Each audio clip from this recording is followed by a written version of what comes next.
Hello friends, welcome to my channel Barsha entertain. আজ বানাবো chilli chicken. তার জন্য বাটিতে প্রথমে নিয়ে নিয়েছি 2 চামচ ময়দা, 2 চামচ কর্নফ্লাওয়ার, আর তার মধ্যে নিয়ে নেবো হাফ চামচের মতো লঙ্কার গুঁড়ো, 1 চামচ গোলমরিচের গুঁড়ো। এবার এদিকে নিয়ে নিয়েছি চিকেন বোনলেস পিস। এই চিকেনগুলোর মধ্যে আমি দিয়ে দেবো একটু আদা আর রসুন পেস্ট করে। একটা ডিম নিয়ে নিয়েছি, ডিমটাও চিকেনে অ্যাড করে দিতে হবে।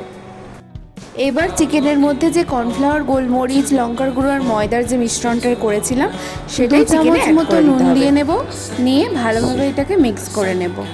মিক্স করে 15 মিনিটের জন্য ঢাকা দিয়ে রেস্টে রেখে দেবো। এর মধ্যে আমার আর 1 চামচের কর্নফ্লাওয়ারের প্রয়োজন হয়েছিল, তাই আমি মিশিয়ে নিলাম। ব্যাটারটা হাত দিয়ে একটু মেখে দেখবে, যদি একটু থকথকে ভাব হয় তাহলেই ব্যাটারটা রেডি হয়েছে। এবার এখানে একটা বাটিতে আমি সস তৈরি করে নেবো চিলি চিকেনের জন্য, যেটা মাস্ট ইম্পর্টেন্ট। 2 চামচ টমেটো সস, 2 চামচ এখানে চিলি সস, আর 1 চামচের মতো দিয়ে নেবো সয়া সস। এবার আর একটা বাটিতে একটু 1 চামচের মতো কর্নফ্লাওয়ার নিয়ে গুলে নিয়েছি। এবার এদিকে আমি চিলি চিকেনে দেওয়ার জন্য ক্যাপসিকাম কেটে নিয়েছি, আর নিয়ে নিয়েছি একটা বড় সাইজের পেঁয়াজ। সেই চিকেনগুলোকে এবার গোল্ডেন ব্রাউন করে ভালোভাবে এপিট ওপিট ভেজে নিতে হবে।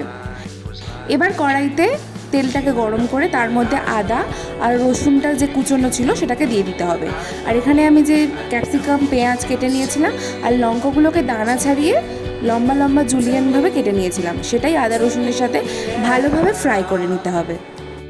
এগুলো ফ্রাই হয়ে গেলে তার মধ্যে অ্যাড করে দিতে হবে যে সসটা বানিয়ে রেখেছিলাম সেটা। তার মধ্যে দিয়ে দিতে হবে চিকেন ফ্রাইগুলো, দিয়ে ভালোভাবে ভেজে নিতে হবে।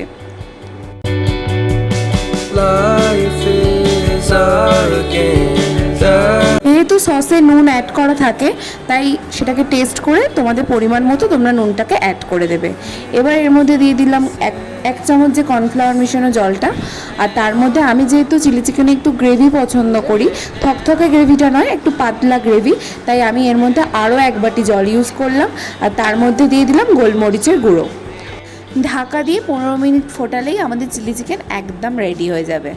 এবার এদিকে আমি চিলি চিকেন দিয়ে খাওয়ার জন্য রেডি করেছিলাম ফ্রাইড রাইস, আর আমি দিয়ে দিলাম আমার বরমশাইকে।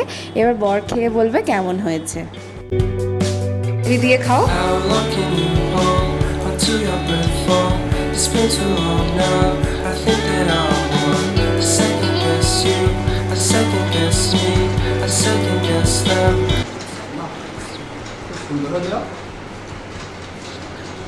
রেস্টুরেন্টের মতো হয়েছে কি না? এদিকে আমি আমার থালাটা রেডি করে নিলাম। যদি ভালো লেগে থাকে বাড়িতে একবার ট্রাই করো, ভালো লাগলে লাইক করে দিও।